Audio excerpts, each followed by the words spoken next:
and he's not that polarizing. Like, he's no different to other Christians. Like, I guess maybe they're not very forthcoming on that topic, but I'm sure the others would. I mean, you look at like Manly last year. A whole bunch of those players didn't want to wear that rainbow jersey that they try to bring out.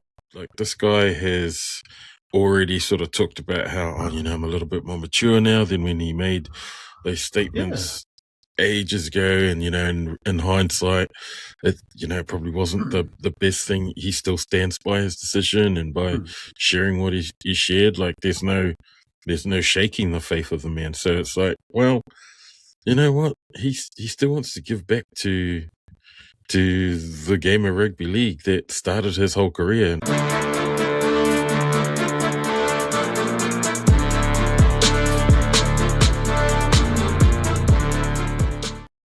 Talo Falava, and welcome into another episode of the 135 Footy Show, proudly part of the Weswes network. You can go check us out over at our website, theweswes.com. Also check us out on our YouTube channel, Weswes Sports. And you can also go check out all the other podcasts over at the website. Articles written by our columnist. It's been a while. Also probably hasn't written something in a while. Welcome me in, Bob Savalio. How you been, bro? Yeah, how's it, bro? Been good. Yeah, it has been a minute. I haven't really sort of put pen to paper yet for this year, I don't think. I don't think I've written anything yet. Yeah, it's been a long time between drinks, mate. But yeah, good to be back on. It's been a while since I've been on the body, actually. I've been crook and stuff, so yeah, good some people are going to say back to jam, bro. Maybe it's because the last time we lost and now you want to wear your jersey. So nice to see you got your colours. So let's get into it, bro. Let's get straight into our All Eyez Awards. The award's been going for 5 years now, so been a while since also we started putting up these awards. But we'll kick off with your All Eyez. Who stood out over the weekend, man? Well, to be honest, two teams stood out for me that I'd like to give the award to. The Dragons, in a losing performance to the Knights on Friday. They went down 22-20. Man, that team came out swinging in that game, where I thought the Knights were just going to run all over them and be 13 plus, like easy sort of win for the Knights. Yeah, in that second half, they sort of come back. So flowers to the Dragons for that game, because they've done really well since they toppled the Bronx. They've been playing with a bit more confidence. They come back a bit more sting, there's a bit of a pep in their step. Bit of belief in the way that they've been playing. I know it was still a loss, but it was a way better way to lose games than they have been. That close, just capitulating. Yeah, so that was one. I want to give two. The other one, also to one of the teams that are sort of languishing at the bottom, is the Titans, bro, for their game against the Panthers on the weekend and stealing that one at the death. So the Panthers rested players when they played the Warriors after the last Origin, and then that was a really good match, I thought. That game could have gone either way. And this is the game, similarly, could have gone either way, and the Titans took it, and it went their way, just like the last game after Origin. Warriors took their chances, but didn't sort of capitalize on some of those mistakes and didn't convert that pressure into points. Whereas the Titans, they were able to get this one across the line. And so, man, flowers to the Dragons in a losing effort, and to the Titans in toppling the first place Panthers. So that was my All Eyes from the weekend's games.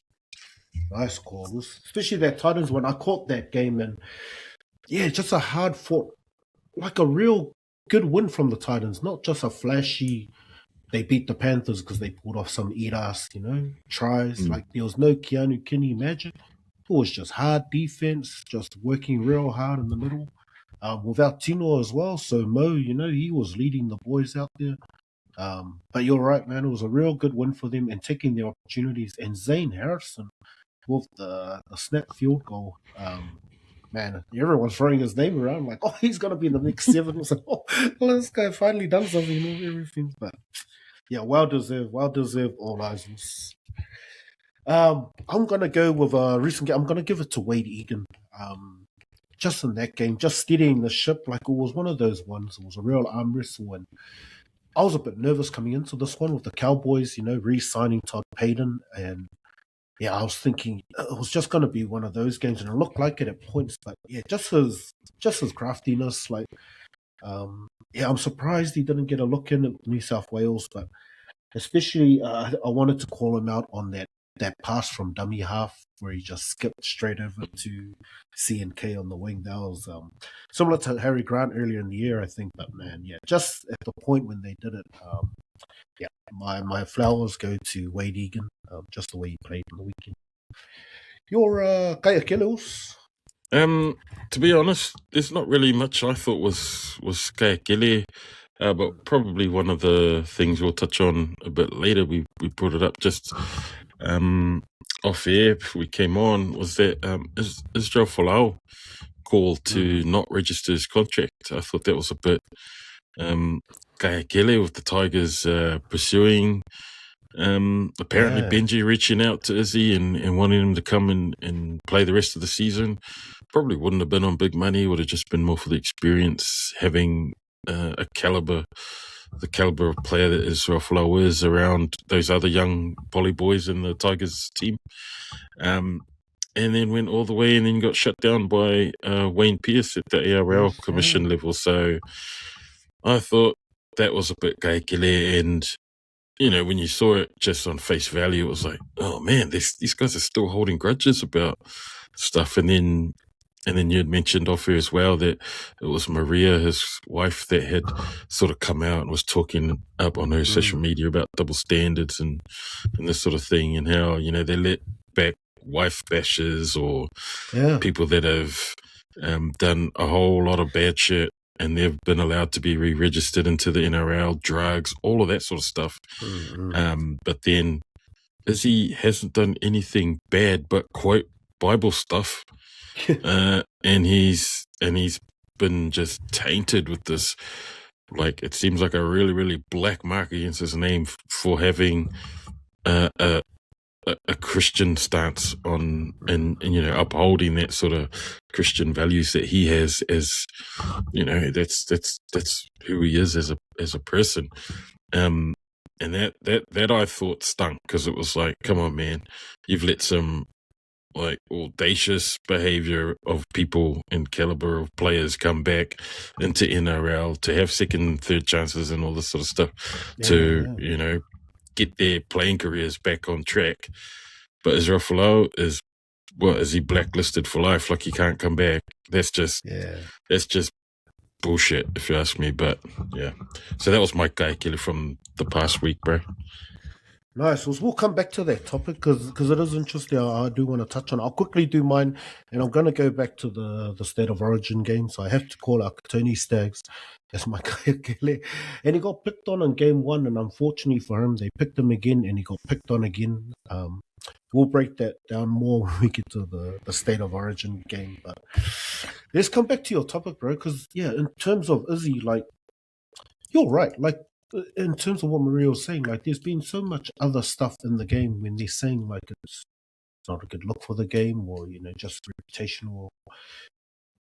Like, yeah, it's been like, it's not something that's in your face that he's constantly, every week, he's doing this thing and protesting. So it's just interesting that was the thing that he zoned in on to stop him being able to, everything that's great about him when he was part of the game too. Like, and I think that's the thing. I don't know if that's them having a sook because they lost him to the game. Like, he was a huge loss. Like, you think for Queensland, for Melbourne Storm, like, just the amazing player he was at the time for NRL.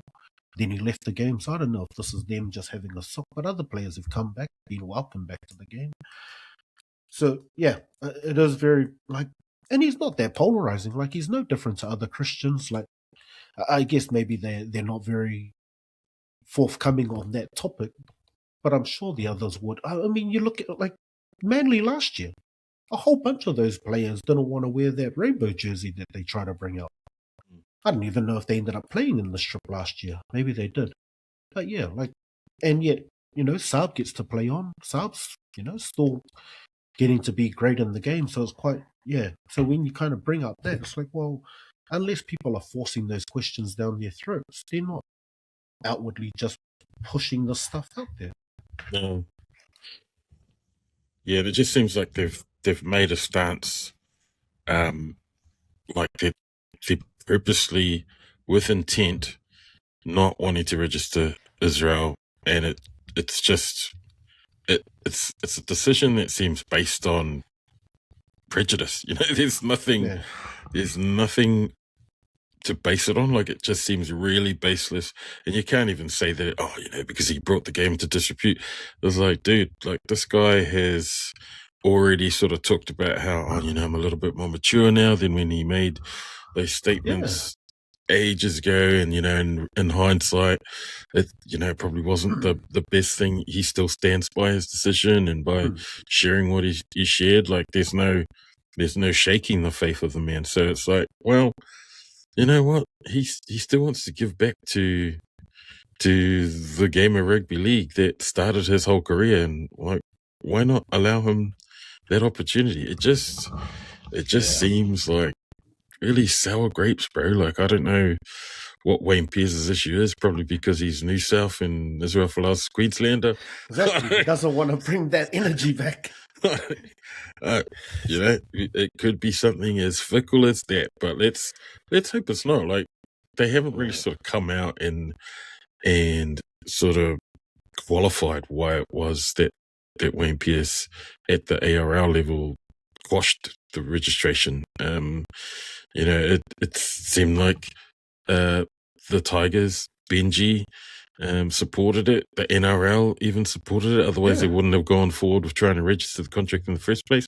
But it's the sporting commission behind the whole sport of rugby league that's now stepped in and said, "Oh, yeah, nah." So it's like, nah, man, that's bullshit. He would have been great. Like, he's not going to come in, I don't think, and win a title. You never know. But I think the loss of what he could have potentially bought for the Tigers, that would have been immeasurable. The amount of experience that he could have shared with those Tigers boys, and who knows, maybe he might be able to come in a non-playing capacity. But I think he still thought he had something to give back in terms of playing. Otherwise, he wouldn't have entertained it. He's probably still fit. He's still thinking that his bodies are up to the rigors of the game. Who knows? It probably might not have. We saw what happened to Sonny Bill when he tried to come back in that last year, and the game just was past him. It had gone past him. It was way too fast. But it's just a... Nice, Us. I want to talk about the Broncos. They had the bye last week. We have 9 more rounds to go. The magic number this year is 13 wins. They sit on 5 wins, 8 from 9. Do the Broncos make the 8? Oh, it's a $10 million question, isn't it? Because I'm sure that's the whole salary cap of that team. They've got the caliber to do it, bro. They're the reigning champs. They've got such quality players in their squad. And you know what? What sucks the most if you're a Broncos supporter is knowing that you are the defending champs, knowing that you were able to put in the effort that you did last year and the types of games that you were able to sort of pull out towards the back end of the season and then ultimately win the grand final and take the chip. And then to see that squad, pretty much the same 2025 squad coming to 2026, and it is chalk and cheese, man. Like, Kerrigan is half the player that he was last year.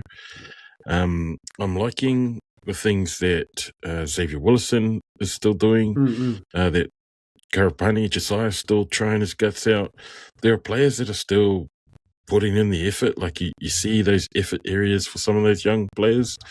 But then the fringe players don't look like they're really putting their hands up. The second sort of tier of forwards. I think it's such a big drop at the moment from your... It's massive.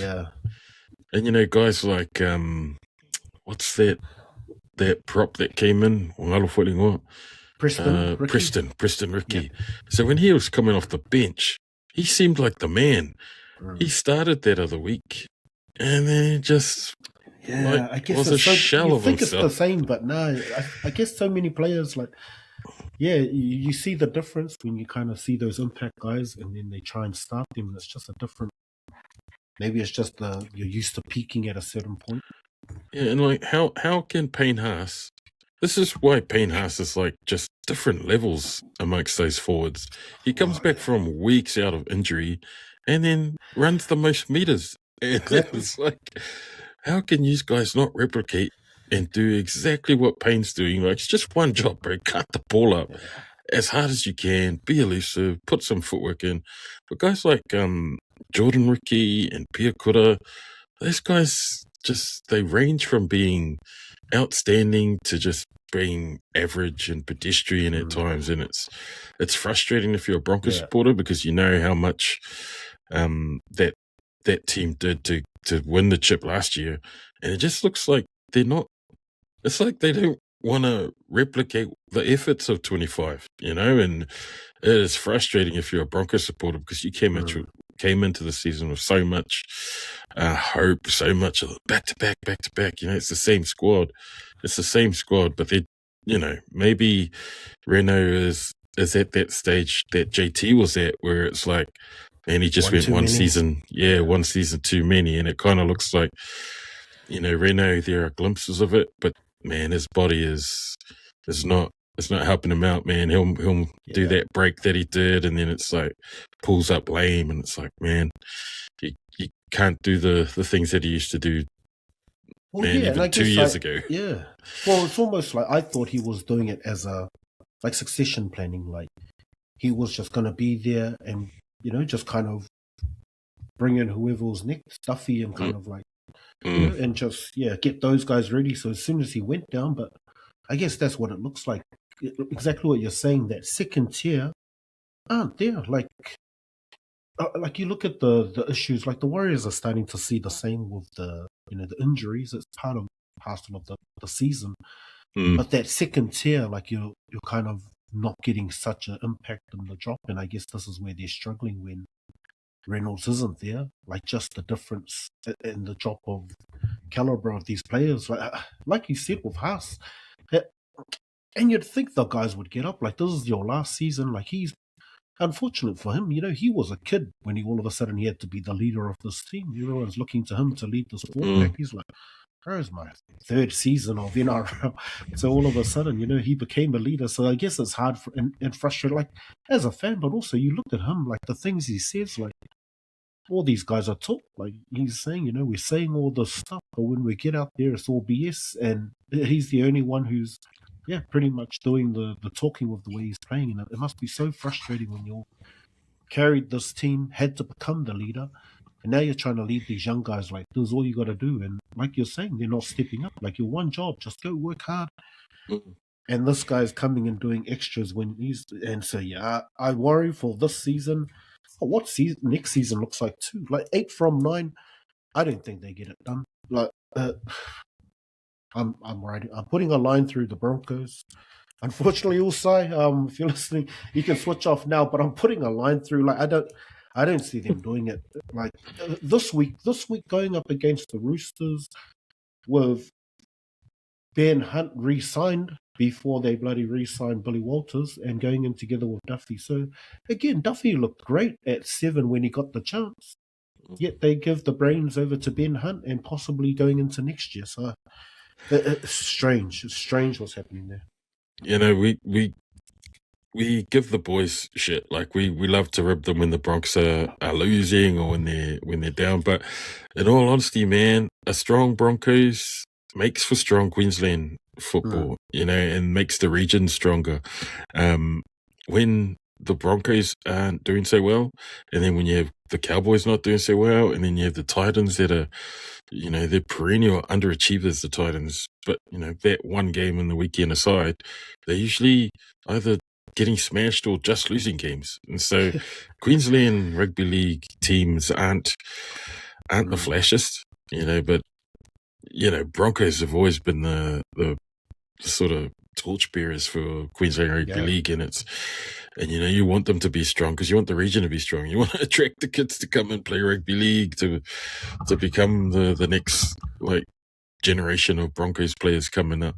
But to see the way that they're capitulating at the moment compared to how they were tracking last year, like they did the same sort of last year, similar sort of performance at the start of the year, and then they really ramped it up and just went on that flipping crazy run of wins heading into the finals. So, they've got the team to do it again, but I just haven't seen that same sort of spark from them. And Israel looks rudderless, like doing some silly things, or it's crazy. And you can't have like random outliers like Karapani in the wing or Xavier by himself in the forward pack trying to make impact when the rest of the team around you are either being really mediocre or they're just doing dumb shit. So it's like...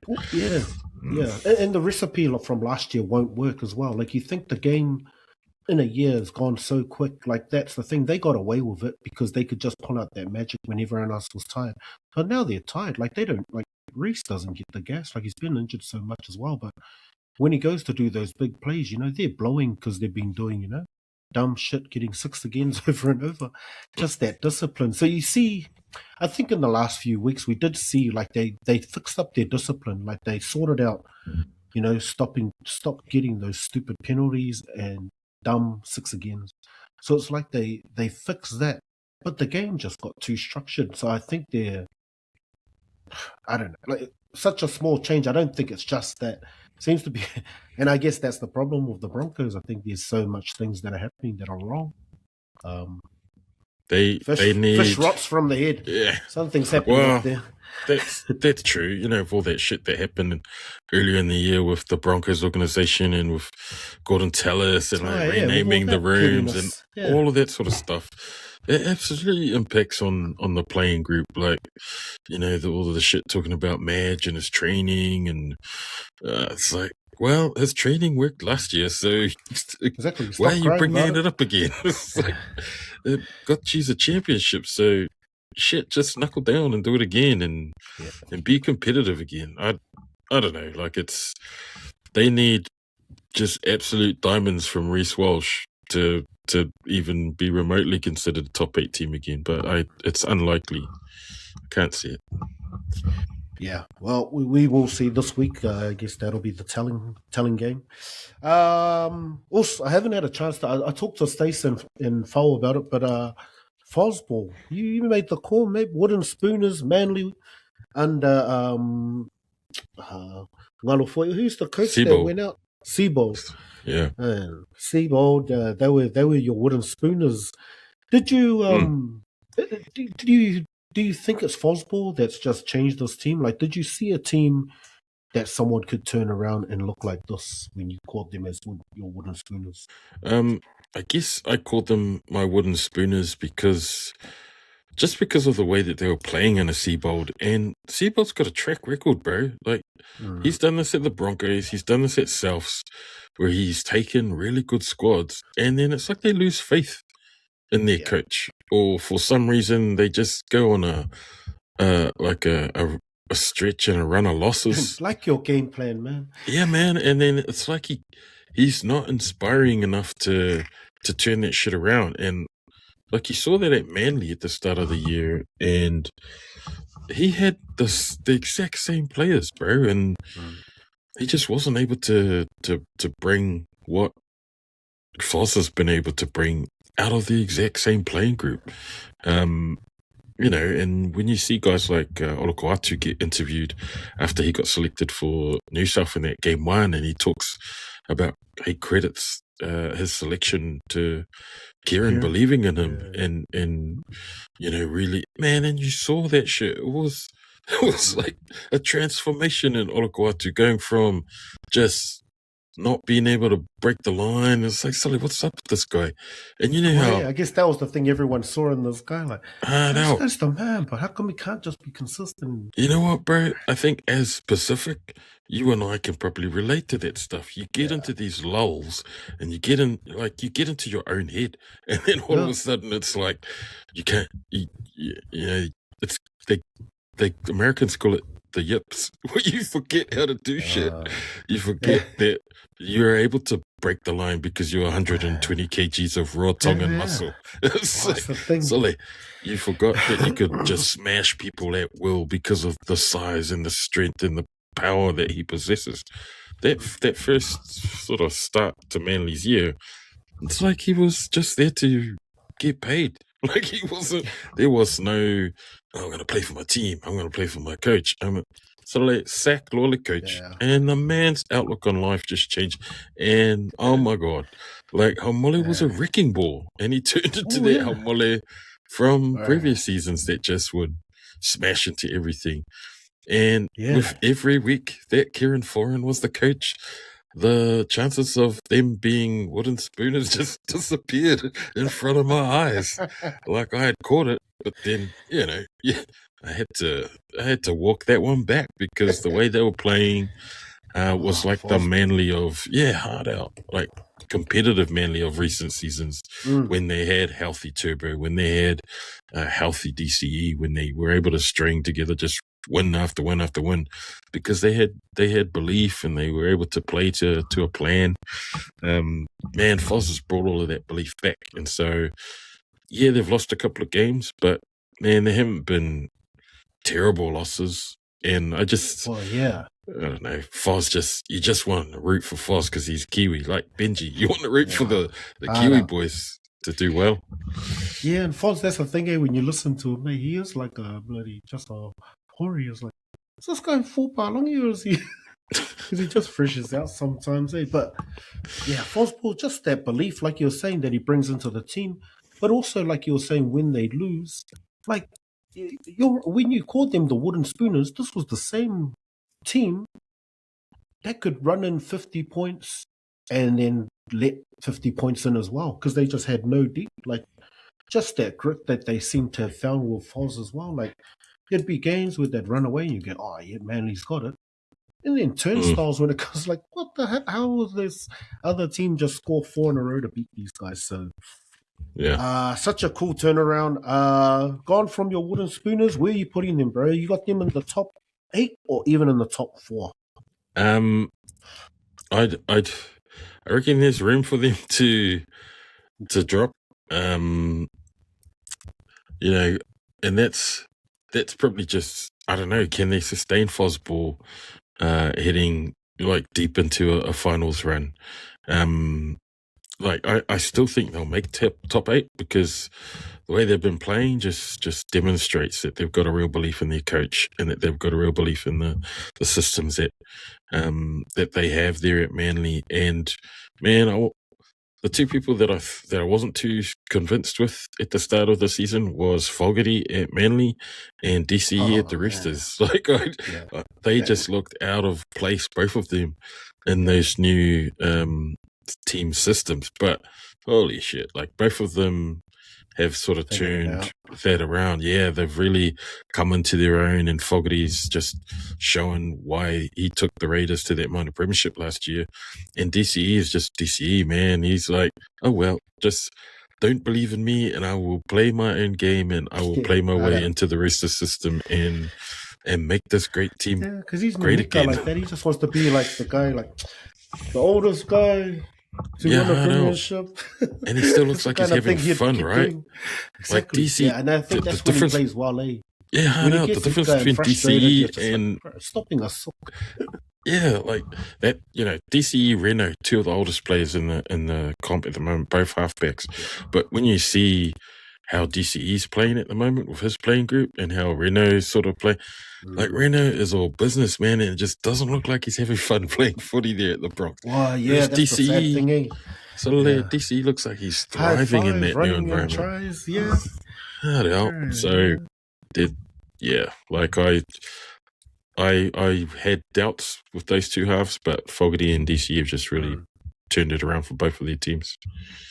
Nice. I think, you're right. I think the Manly can go deep. I think at the depth, I think that's the only thing. I'm not sure what their roster looks like, and I think they may suffer. Like, I think they've been fortunate with injuries. Outside of Turbo, Folau did an awesome job. I feel like in other key areas, we haven't seen it yet. It's a long season, so I think that's the only thing that may hinder them getting higher than in the 8. But man, I'm with you. They need 5 from 9, so yeah, unless something goes terribly wrong or Fosball, I think they'll make the 8 as well. State of Originals, let's get straight into it. Last Wednesday, we got back in 1-1. Man, where do you start with that game? Just let's start with Queensland. Let's go with just what you enjoyed about that game too, like how, especially that second half. What stood out most to you? Probably just Queensland's ability to not panic, like just to stay composed, and to stick to just what they do best, right? Like they're down at halftime, they trust in their systems, and then they just let those systems sort of take over. You know what I've really enjoyed the last couple of years is watching Billy Slater like identify players. I didn't know why he picked Rob Toyer last year. I was thinking, why are you picking this random Roosters debutant? Yeah, because you kind of haven't, we watched most of the games, but you're like, oh yeah, that winger, that centre, all good. All good. Yeah, I was like, oh, he's all right. I didn't think he was, and he's been picked over like Val Holmes and over Gagai and like established Queensland centres. And then it's like, suddenly Rob Toyer is one of the first names you put on the list now after that one sort of debut season and getting selected last year at Queensland. And then this year, JJ Fafita has been having okay games at the Titans, but he's in a losing team. Yeah, exactly. Left field, all right? It is Macquarie left field. JJ Fafita, like, so we're all our wingers. Remember when we were trying to do select list and and we were like, Stacey just sort of laughing hard out. We're looking through and we're like, shit. JJ Fafita's name did not jump out at me and say, pick me. Like, I think someone said it like for a laugh. Like I was only just trying to find that list. But man, Billy, you're right. So JJ Fafita, and the other one, fucking Selwyn Cobbo, bro. Like Selwyn has had a terrible time at the Dolphins since he left Broncos and went there. Last year he was not that flash. To start the year he was okay. He was starting to find a bit of form. But he hasn't been like red hot shit, right? And then select him for Queensland. So he has been the man. Games 1 and 2. And game 2 was just ridiculous.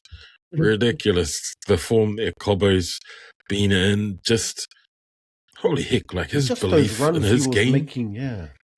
Like it's been great to watch Cobbo's resurgence as a gun that you knew that he was. He really fell off and then he fell out of favor at the Bronx, which is why he left. And man, he played with Caleb at Wynnum, so Caleb was man, he's been wanting to play for the Broncos his whole life. He talked about Broncos when they were at Wynnum, and he was just like a massive Broncos fan.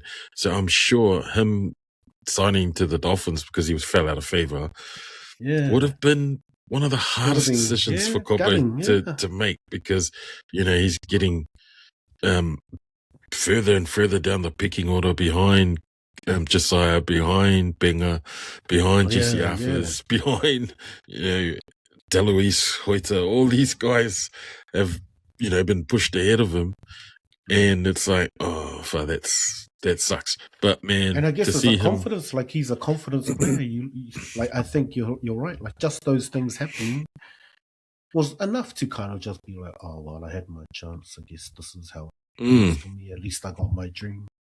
Yeah, so and I felt sorry for the fact that they got the premiership last year without him. Like I felt like he deserved to be in that team to at least say he got the premiership. Like it kind of sucked that they kind of kicked them out of the team before they finished the season. So, but you're right. Billy Slater's the man in the transformation he made with Cobbo.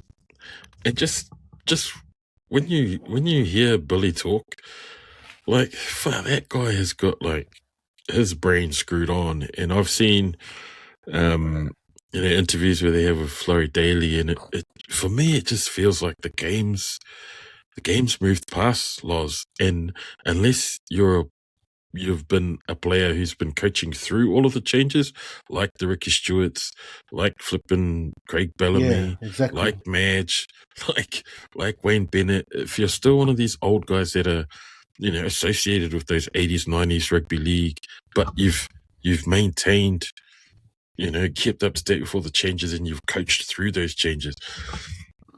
That's not Laurie, man, and Nah. I just feel like some of his selections for that New South team in game 2, selecting Dylan Just Lucas and just saying, oh, well, he's an athlete first and foremost. And I was like, Sully, that's the old way of thinking where you're good enough to put on a jersey, you should be able to play anywhere. It's like, Sully, these guys are specialists now. They are specialists. That's why you can maybe move wingers around, maybe centers, but flipping edge back rowers, they learn all of those systems defensively and patterns of attack, and everything is reversed when you're on that side. Oh yeah, so exactly. Unless you're like, sorry, I counted the wrong way. What is our angles, man? 4 is not 3. It's like, oh shit, I was meant to run the obtuse triangle. I ran a scalene, and it's different on this right Especially side. at this level, when people say like he's good enough to play both sides, like maybe in an NRL game, but at Origin, like it's unless they're really special, like Turbo and Latrell being able to come back into the centers. Like you can't just chop and change sides that guys play on. So I think that's the sad thing. I feel sorry for Loz. Like I don't think Loz isn't meant to be there trying to outplay Billy Slater. Like Billy Slater's like the coach from Waterboy. Like he's just got the playbook, and Loz wants to go steal the playbook. Like Loz is meant to be like people talk about like the era when Mal Meninga was taking the boys. That people like all credit to Mal, but people saying like anyone could have coached those guys. But I think it's more about how Mal coached them. He's not trying to do the technical stuff. He's just giving that belief. And I think that's what Loz, and I think that's what's unfair to Loz. Like, I don't know if it's the people surrounding him or what, but I guess it's like he's trying to out coach Billy, and I'm like, well, you're not looking at the game. You don't, like you're saying, he's not close enough to understand the way it's played. He needed to just get these boys up to play their best. Like on paper, that's the thing. Like now, everyone's going, oh, well, it's an even series. Like, oh. Beginning of the season, like the beginning of the series, we're struggling to find players, and they're spoiled for choice. And I think that's what Loz got tricked into, just trying to stack the team. And now, even now, like the selectors, people are talking about making these changes. Bringing Uppy. Why didn't Uppy? I feel like it's like just leave Nathan, leave it to Nathan, and stop trying to because they're looking for these playmakers. But Nathan, I guess he excels when he knows he's the man. When it's like Teddy chiming in, we got this Hudson, he can do some cool stuff, Cameron Murray's going to do some cool stuff. It's like, Nathan's like, what do I do? I think selections in the past where you pick players out of position, especially for the Blues, like it didn't look too out of place when they're selecting Latrell and Turbo in the centres when they both play fullback for their club teams. Like that didn't look out of place because you're putting some pretty gun elite level players into those positions. That's different to you then going and in your selections picking 3 gun locks. It's just like, how is that going to fit into your rotation? It's like they are all gun locks. It would probably have been better if you just picked 1 gun lock or 2. And I guess like Billy said, like Origin players don't get picked for Origin. And I think he was just too spoiled for choice, got bit Makanganga, and I'll take it all. I'll take you all. Yeah, man. And I'm gonna pick Yo to start, and then I'm gonna move him up into prop rotation. But Yo doesn't know how to just run straight like a pain house. Yeah, he's still gonna ball play when he's been pushed up to just delete. For the next 10 minutes, we don't need that. You are the run it straight guy, whaonga your height, and just be a prop. But he doesn't know how to turn that switch off. And then it's like you get Adam Finua Blake going, so you push Yo up, put one of Cam Murray or Radley on, and I just vanga my Usos on the sideline when I'm the specialist prop. And it's like, oh, why even pick Eden in the first place? Why pick Payne Haas, who plays 80 minutes for his team, 200 meters every week at Broncos? Doesn't matter what jersey you put on him, Samoa, Broncos, New South, he'll run 200 meters if you give him the ball. But to run him on and then, you get a limited number of subs and you want to use one of those on Payne just so that you can bring one of your smaller forwards on to try and do what? So I'm going to bring Cam Murray on to try and do the exact same thing that I know Yo can do. It's like, I was like, come on, man. Well, yeah, now everyone's crying out for him to start Murray. I guess Stace was saying the same. Start Cameron Murray. And then what? Like, what are you going to do with Yo? Or what are you going to do with Radley? Or will you still pick them to? Like, it's just being spoilt for choice doesn't then mean that picking all those guys and having 3 gun locks.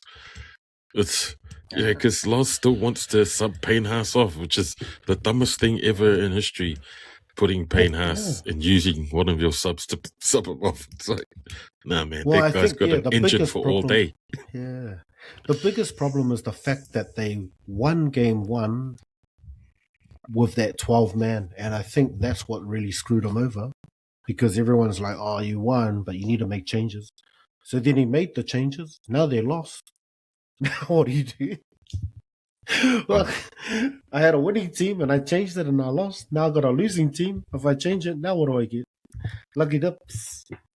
Well, you could have rotated those guys like Yo, Radley, and Cam Murray if you didn't sub Payne off to begin with. Like, it's like, leave him on for 80 minutes.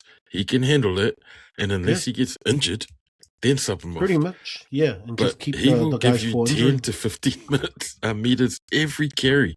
Like, I watched and I was thinking, what's the point of having Mitch start if he's only going to run for three carries and ran for like 15 meters or whatever it was? You see and that's the thing, Queensland know Payne's their biggest, so they just laugh when they take him off, because as soon as he came back on that second stint in the second half, it was like 4 guys straight away on him to tackle. Just the only way you can tackle Payne. It's like 4 Queenslanders. Like, well, if you just keep letting him run, you're going to have gaps all over the field. He but runs 15 meters. He attracts defenders like freaking nothing. And instead of utilizing that as part of like your strategy or game plan, it's like, well, if you got 4 defenders on Payne Haas, let's just work some moves off of that. I don't know. I think any Queenslander could probably pick a competitive New South team to go up against Queensland.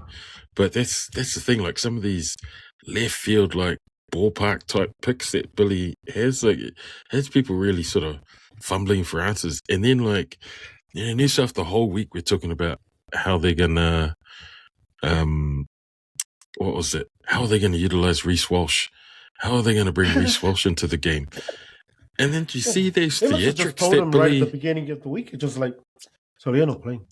Oh, so did you see those theatrics that Billy had? Yeah, man. I was like, hey, get Reece to get onto the headset, and I'm going to make sure that the camera pans to him. Oh, yeah. Mind games. Yeah. Hey, Reece, I just want to let you know that I'm not going to use you to this game for this game, but it's all for the grade of the team, all right? Are you good? Give me a thumbs up if you're all good. Yeah, no, I'm all good, Billy. I'm all, and the commentators are going crazy. Like, shit, how is he going to bring Reece Walsh on? Lars is probably looking at, oh shit, the big screen's got Reece Walsh. That was a Cam Murray, so, that was when so this guy's playing 3D chess, man. Lars can see on the big screens. Oh shit, he's getting Reece Walsh ready. Guys, what should we do? Matt, what should we do, bro? What should we do? Well, yeah, Billy's great. Like, that's the thing, not just man management, but even just some of the stuff, like just the little technical things. Did you notice that like that defensive pattern happened twice where Cobbo jammed, but they cover, like, so Hammer comes across to cover the wing anyway. And so it's not like he's coming in out of the line. It was almost like a purpose early from Cobbo, and then Hammer just can cover across. And it kind of broke down their plays whenever they try to go on that, right? And so it was pretty cool. I don't know if that just happened like that, but it was two obvious times it happened. And I never seen it in other games. So I was just thinking, man, that's just Billy like just doing some shit. Like, we're gonna defend like this because it just looked too well planned and it worked both times. So the chalk and cheese moments for me are Sam Walker and Cleary. Like, Walker in his debut series looks like a seasoned friggin' veteran of State of Origin football. And you got Cleary, who is like, he's running around trying to chase after like the shadow of Origin greatness, man. Like, it's like, yeah, I just trying to do too much. Like that one where he ran up and chased hard and then got bumped by Scobbo. They're like, oh, Cleary's the first one there. Like, well, it doesn't matter if he's the first or the third person there. He did nothing. He got bumped off. Like, good or chase, like he's trying to take out Lindsay Collins because he thinks, oh yeah, Lindsay's going to get the ball here. Sold the whole house and kitchen sink from that dummy, and he fell for it, man. And I was like, Allah, that was just makanga. And yeah, I do feel sorry for him because he's a generational player, man. Cleary, things he's been able to do at the Panthers, I don't think, those that can't be replicated, the number of titles and grand finals that he's taken Penrith to in recent memory, and it's going to take a lot for another player to replicate those things that Cleary's been able to do at NRL level for the Panthers. But man, at Origin level, they had that monologue that flipping Phil Gould was going on about at the start, where he's like, and this man, Nathan Cleary, we don't need him to be like great. We just need him to do like the usual Cleary things. And what was he doing? The most never before seen uncleary like things during the whole game. You never see him jam up like that at the Panthers. You never see him just shoot out of the line. Yeah. I was like, like this guy's all guns blazing, but like he's stuffed up the lines, come up so far. I'm like, there was that. That was one of the other ones, He had come up. And you talk about that communication and that stuff where Cowboy jams and Hammer just drops right back into his spot, and then you see the new stuff and you see flipping Katoni Stags jamming. Then you see Katoni jamming hard out, leaving massive gaps behind him. And it's like, oh, Saleh. His MMT power got a hold of him, and his horse legs just ran out there to try and put a shot on. Leave a massive hole. Nah, but he puts the shot on, and it's like, Saleh Walevanga Pasilipolo, man. There's still a whole sequence happening behind you while you're standing there for Kalen like you're the man. It's like, try it. I'm glad we played on too. It's gonna be a great final. I think Starling Stadium's open for Game 3. I saw that. Sweet. We'll see if the network's still working there. Maybe we'll try and go live for the next episode. All right, also, bro, let's quickly break down the Warriors game down in Christchurch. Awesome stadium and awesome crowd. I was real happy with the crowd. I was watching it at home. There was some points there in the game where we just kind of really, we're there or thereabouts. And I heard the chant came through the TV. And it was like just the right timing. It was like the boys needed it and we scored off the back of it. So I was like just real impressed. But man, that stadium, they were talking it up, man. Like I seen write-ups about the cost. So it was under budget and before schedule. Like an unheard of project. I don't know what they're doing down there in Christchurch, but the game, what stood out to you, bro? Firstly, bro, you're right about that stadium. It was pretty awesome. I did think they should have opened the roof a bit, if it is a retractable roof, to maybe get rid of some of that smoke from all of those from the flamethrowers at the beginning. Hey, we're going to be able to see this game soon. I was like, this is going to happen every kickoff if you're going to have these flamethrower things blasting all this fire, like they have at Go Media Stadium here in exactly, in Auckland. Flamethrowers, It's like, Well, especially yeah, down there because it's so cold. It's always going to be foggy for ages. so and I just, and I was like, okay, kick off first 10 minutes. It's like the Super Rugby final of '06 or whenever it was. What Maybe the year was it? retractable roof is those ones. So has anyone actually seen it retract? No, don't worry about it. It's a retractable roof. They need to see that. And then they were talking about how it was pretty drizzly outside. So, having that roof over the stadium just allowed for a free-flowing game. Yeah. Allowed for it to be a bit more, a bit more running. The opportunity to see all of those flipping Drinkwater try and single-handedly keep the Cowboys in that game. Yeah. But you know what? Full credit to those young forwards, dude, because when Jacko went off with that pec injury, we've already got no Fisher Harris. He's going to be out for like a few weeks already. And so those young forwards had to step up, man, play some extra minutes and just keep the foot on the throat of the Cowboys and to make sure that forward dominance was still there to allow Chanel and Tamara Martin to continue to do the things that they do in the back line. Credit to Pompey, bro. Like, that guy's been Kaea at trying to unlock AKP on the wing. But for some reason, the message must have got through, and all of a sudden, this guy's... Just pass the ball, Sully. He was Gandalf before. It was thou shalt not pass. And now the man is all of a sudden setting CK up for like a couple of tries. Yeah, bro, they were pretty slick. And I know some of those tries were actual cutouts from Chanel and that face ball from Egan, but there were a couple of tries. A couple of chances tries were from good quick tip-offs from Pompey, and I haven't seen that before from Pompey. He's usually the hold on to the ball guy and don't unlock your wingers. So, all of these Cowboys were doing. Like, I didn't see that in the video sessions. I was getting ready to smash this guy because he always tries to cut back in. Hard out, like tip sheet. Pompey doesn't pass, so let's jam in on him and smash him all day. He won't pass the ball. Next minute, chance of 4 tries. That was unbelievable first half from the Warriors, and I think having that quick start allowed them to hold off the Cowboys' comeback in the end. The bunker call, like Peyton went off at it. It was a knock on, like it was, and I'll say that as a Warriors, but.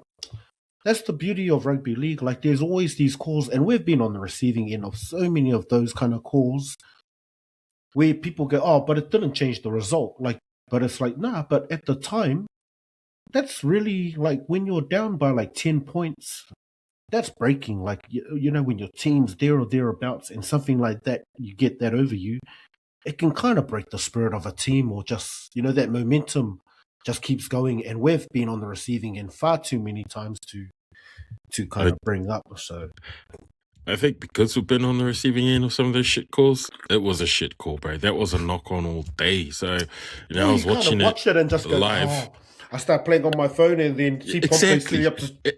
Sorry, why is he kicking? Oh, didn't get there. Because we're so used to those calls going against the Warriors, that was was a knock on. Like, you could see it all day, and I'm like, come on, bunker. These kind of calls, and especially when they're calls in favor of the Warriors, it's like, it's like, not like this. I really don't want to win games. Exactly. Just to have that controversy over hard out controversy over the results. Like, well, the momentum would have swung the way of the Cowboys had that not been a try. And it's like, fuck, man, it's a lose-lose when calls like that go in favor of the Warriors. It's like, man, we don't need your charity, bro. Exactly. We want to win this. The game. Yeah, so it's like, yeah, bro, it's stuff like that. I was thinking, is he going to call a fingertip call? Like, there was that one where the ball went up, and I was like, is this going to be another Jacko one where the fingertips? So, hey. Yeah. But I recall so many of those going against the Warriors, so I can understand the frustration and exactly what Peyton means, because it is really a momentum thing. Like, as much as the scoreline blew out, at the time that happened, can really change the momentum of a game, and you don't know what could have been the result if the bunk had pulled that up. So I do agree with Peyton. Like, those are the kind of things, like, they only happen every now and then. I think the last time was Toys one, like, many weeks ago. But those are the howlers that. Yeah, man, you can't defend that one. That was a knock on. Like, I was like, come on, bro. The head of the NRL referees can't come out and defend that. It was Yeah, that was a shit right. call. Yeah, That and that's call what was that's shit. All right, Bunker gets it wrong. So yeah, I guess that's the beauty of rugby, though. Like, I think sports, because you think, like, the way things are going with AI and all this, the last thing I want is just everything is exactly like this technical thing, got this technical rule, and by the letter of the law, this is what. Because then everything's like, oh shit, everything's getting pulled up now because the AI can see all of this. So I don't mind a little bit of human error, especially if it benefits the Warriors. Nice. Let's get into the NRL draft. Who'd you have last week, bro? Let's have a look. NZ Steppers. How'd you go? I think I won, but it was. Oh, I just won. It was close. Oh. Yeah, I was thinking, Sully, why is it so close when you had a 1, 2, 3, 4, 5 players out? And then he had Jaden Campbell as his captain, so yeah, JC had a massive game for the Titans. Oh, he almost put you. Yeah, bro. I was thinking, Sully, I had a full team. Nice. Yeah, Stace picked me, or actually, Stace got the highest, second highest points of the round. He took me out. Cam Schuster still sitting pretty. He took out an easy win over Trout. I don't know if that guy's playing anymore. We need to follow producer Cams. Can you go chase that guy for $50? I don't know if this guy's got gongied, man. But yeah, Bronx going down to try as Danny Phipps and Samuel Mandingo taking out God Squad, coming in there at second. The ladder at the moment, who we got here in the ladder? Yeah, Clutch City still sitting pretty at the top there. He's well and truly, he's up to 28 points now, 14 wins. God Squad in at second this year or the next. These nuts, NZ Steppers, and Tryhards rounding out top 6. Only 6 more rounds to go. So, boys down the bottom there, Vae Bronx, Mandingo, All Madden, and Trout might have to get your games. I think it's probably exactly the same as Origin. You probably need about 11 wins to make the top 6. So, who's down? Yeah, Bronx, you're on 4 wins, 6 more. Oh, sorry, mate, you are not playing finals, just like your Broncos, buddy. 6 more rounds, boys. So we'll see how that plays out over the next few weeks. All right. Also, let's quickly jump through the round 17. 9 rounds to go, man. The year has. Man, the season feels like it's gone real quick. It's always good when the Warriors are winning, I guess. That's probably why it feels quick. Kicking off round 17, both teams coming back off a bye. The Eels taking on the Rabbits, both of them coming off wins before their byes as well.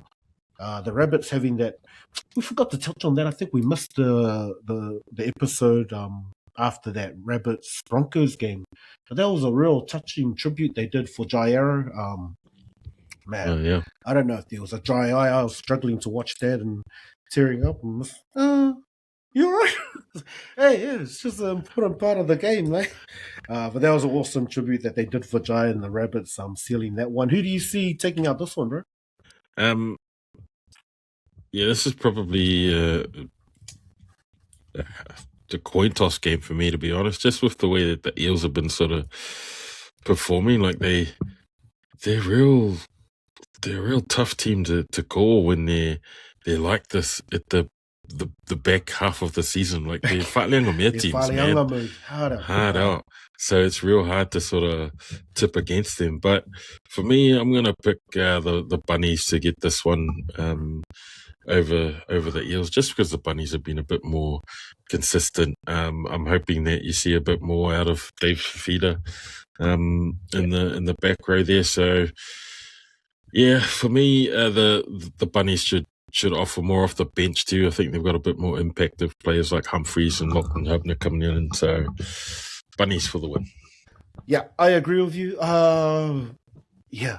Only because you're right, like about the Eels, and I feel like they leave those those Whaleanga Mare games to the teams that really count, they'll start pipping those teams that are close to the top 4 or just outside the 8, just to really screw up their seasons.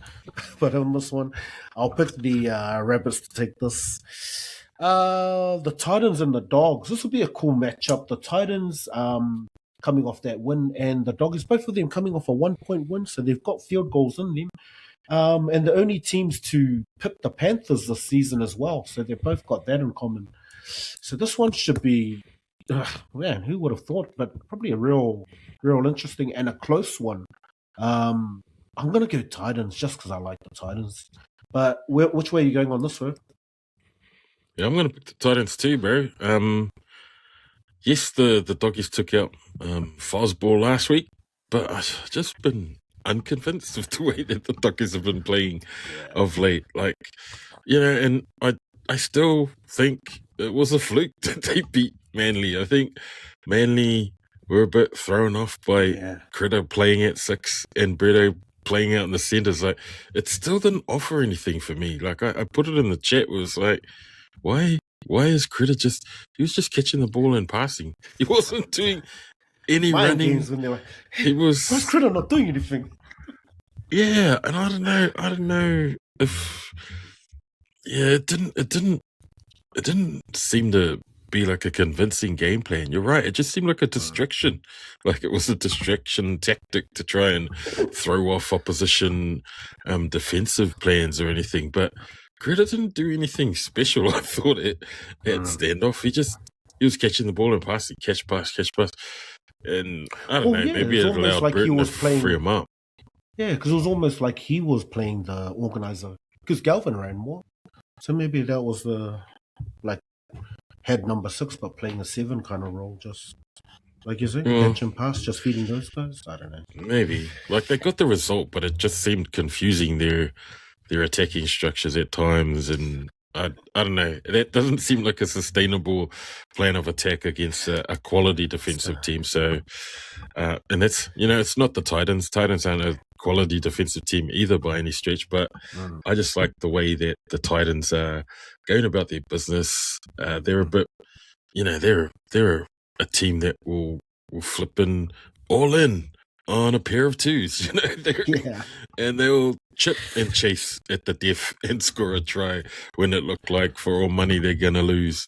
I like that the Titans have those players in there like Kinney that will try stuff. Well, and Campbell. So it would be interesting to see if they open up a bit because I think they played the perfect game against the Panthers. But I think they have that other side of them that they can unlock. Like I think everyone was waiting for it against the Panthers last week. But it was almost like they preferred to play that controlled game and they got it, in a tough fight. But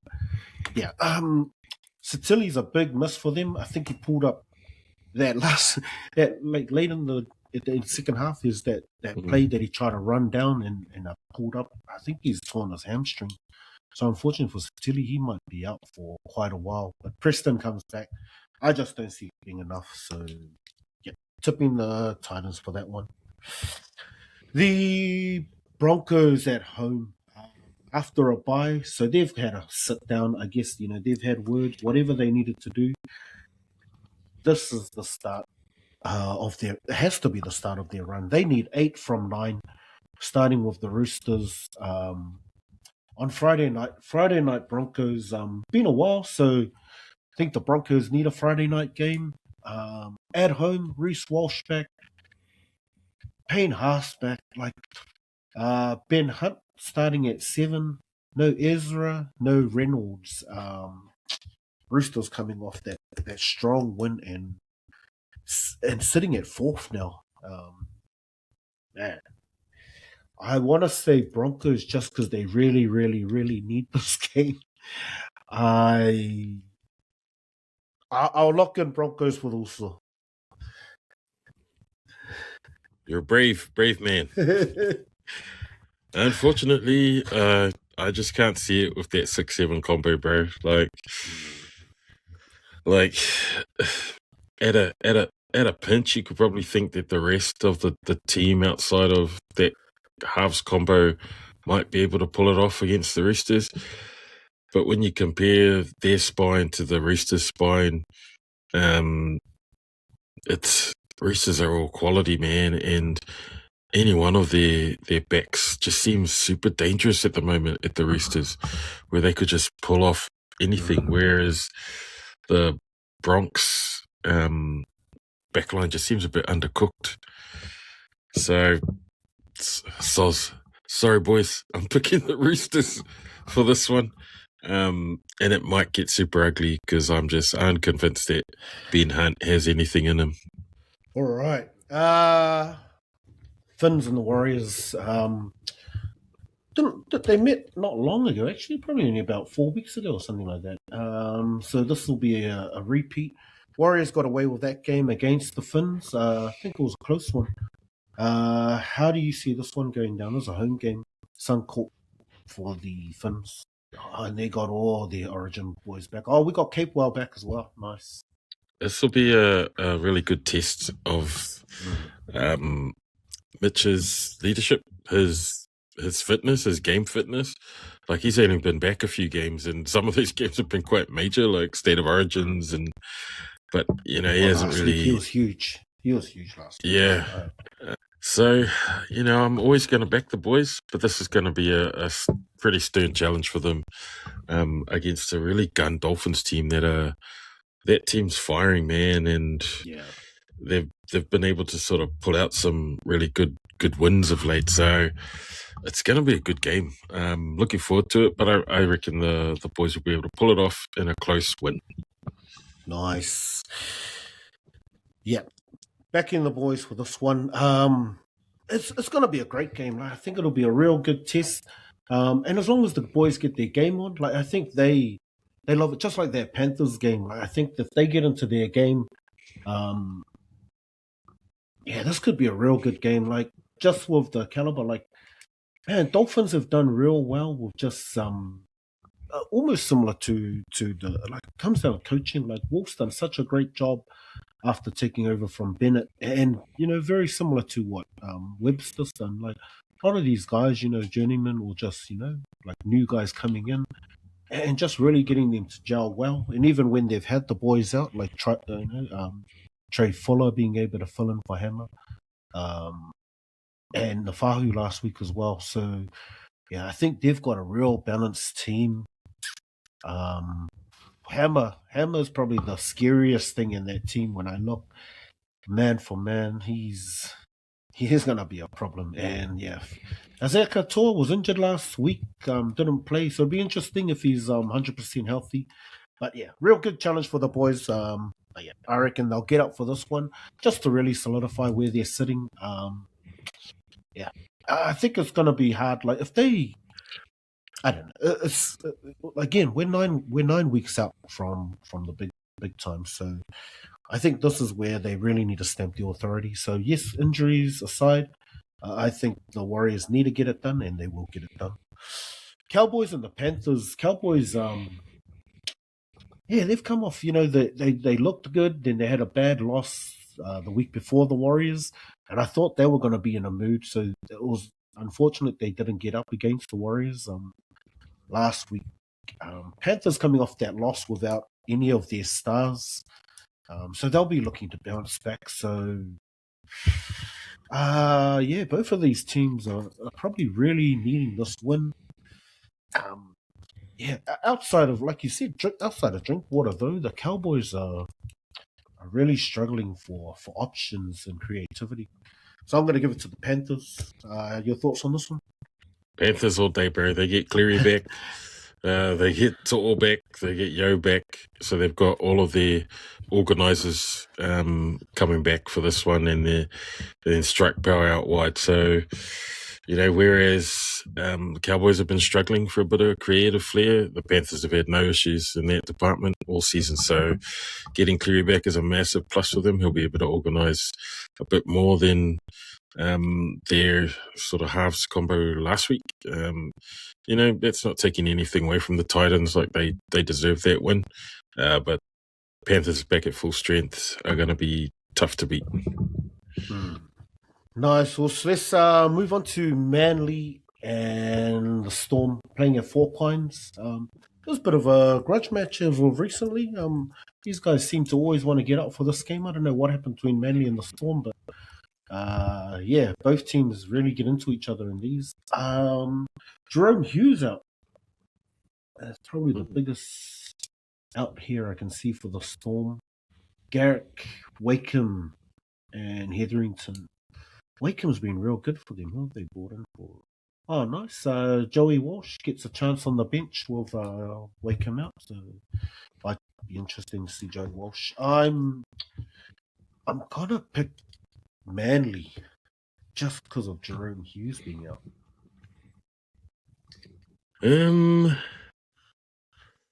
Well, in that case, I'll pick the Storm because just to go and rock the boat a bit against Fosball. Is this the Fosball slide? Get them back down to your wooden spoons. maybe not a slide to wooden spoon, but I think they'll definitely slide out into, I don't know, somewhere else in the top 8. It's gonna be a good game because they've got 2 really dynamic fullbacks, but 2 definitely different body types, right? You've got this tall, lean, great in the air, fast. Well, he was fast back in the days, Turbo, against really dynamic, smaller type, Suafailonga was the prototype of current sort of fullbacks that you're seeing around the NRL now, the smaller fullbacks, the flipping Jay Greys, the Tuapiki, Trey Fuller, like these types of fullbacks, Keanu, they're the new sort of, even Reece Walsh, he's not that tall and big anymore. So those days of having like the turbos and the GI type fullbacks, the tall ones, it's interesting to see the transition now.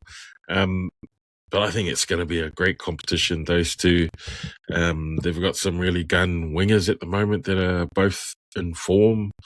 So I'm going to pick Storm in a really, really, really close game, but it could go either way this one. But I'm going to tip the Storm for it.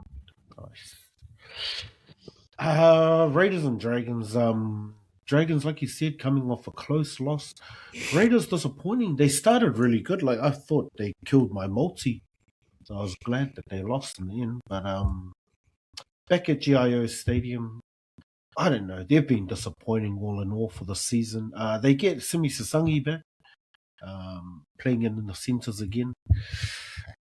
How do you see this? You think the Dragons get their second win of the season? Potentially. They've been playing a bit more positive football.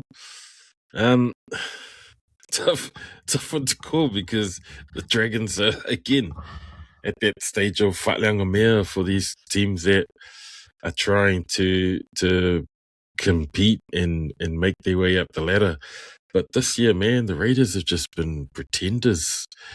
And it's like last year's minor premiership was a fluke because, man, I picked them in the 8 at the start of the season. I thought they weren't going to be minor prems, but I picked them in the 8.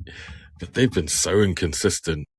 And, that's the only difference between the Raiders and the Dragons is the Raiders have been inconsistent but the Dragons have been super consistent. They've been consistently losing most of the season.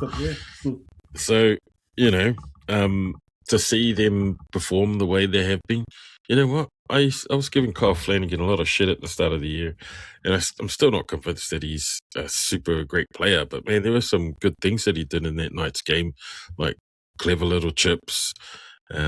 Just passing game has been really good. His running game, it's like he's been unlocked a bit more now that he's not playing under his dad. Like it just seemed like that dynamic has changed. So it's like, well, maybe he's a bit more free now to express himself how he wants to without being told off by the coach who's also his dad. It's like there's a different dynamic there now with the who's their coach? Dean Young. There's a different now responsibility as well to Dean Young, who's his coach, not his dad. So there's that, and I think that's brought a bit of confidence back into his game. So I'm going to tip the Dragons for this one, bro. Yeah, off the back of that, I'm going with you. Like, yeah, like you said, that game last week, they looked a lot stronger and offered a lot more. And just belief. Like, they're on the up with their belief, and I don't know what's happening. Like, the Raiders look shaken, and yeah. We'll see. We'll see if that GIO thunderclap, like they've lost a lot at home this year as well. I think that's what's killed them as well. Like that's what's really driven them was last year. Like they had pretty much the same squad again outside of Jamal, but they were able to do it for their team. Like just that grind, and it's almost like that grind's not there, man. Yeah, they've been giving up leads real easily. So they'll get ahead by 10, 12 points, and then just no defense to back it up. It's like suddenly, might mold the attack. Something that Ricky prides them on. So that's what I think's been real shocking is that Ricky prides them on defense and fitness. Those are the two things they look like they're lacking. Very Raiders like Knights and Tigers. Yeah, how do you see this one going? It's going to be a tough game, I reckon. I would have called this for Knights all day, but they get Dewey back. I don't know how he's going to be. First game back after injury. Like it might be a bit of a too much of a mountain to climb to bring the Tigers out of their slump. And I know Jerome had that great game 2 weeks ago where he scored a hat-trick. And then last week, they just got pipped. But, is it enough for them to overcome the Knights? I don't think so. Like, they get Ponga back. The way Sharp and Dylan Brown have been sort of playing in the halves has been really good. They get Ponga back. They get Dylan Lucas back. So it's like, it might be... the mountain is too high for these Tigers to climb. So I'm going to pick Newcastle for this one. But it could be a close game because I reckon the Tigers will be competitive. Yeah, I reckon Knights 13 plus. Every time they've had their guns all together, they seem to click for the Knights. And I don't know if that's something they need to start thinking about going further into the final rounds is how do they make sure they can... Yeah, because as soon as Kalen's out, these games get a lot tougher and closer. So their stars seem to always step up when they're there. It's just figuring out how they maintain that when they're not there. I think they've got enough.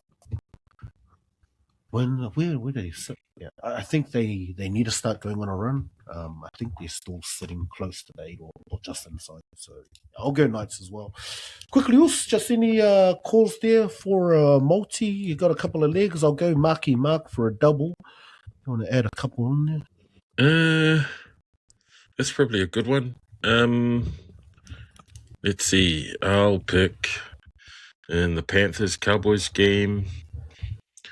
I am going to pick a Milky try anytime and an Alamoti try anytime try score. Nice anytimes. Sick. As always, gamble responsibly. Nice horse. Any last words? Shout out to Caleb and his team, the Whitsunday Brahmins. They went down. When did they play on Sunday? They went down, but he scored his first try in the weekend. The coach has got him playing in the centres, which is pretty funny. He's been pushed out there because they've got a whole lot of back rowers and edge back rowers, and so they've put him in the centres. He's like, centre? Fastest of the back rows. Fastest of the back rows. And so he scored a try. I was cracking up. I was like, this guy. So shout out to Caleb. Nice. Shout out to Caleb. Yeah. Thank you. Nothing from me. Just continued prayers and thoughts to my niece's husband, Tia. Just thinking of you. Just continued prayers for him.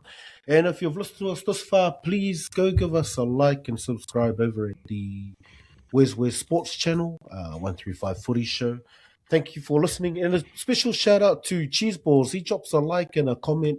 Nice boys every single video. So thanks for always jumping on and supporting us. Cheers for Kaea, and we'll catch you guys next episode.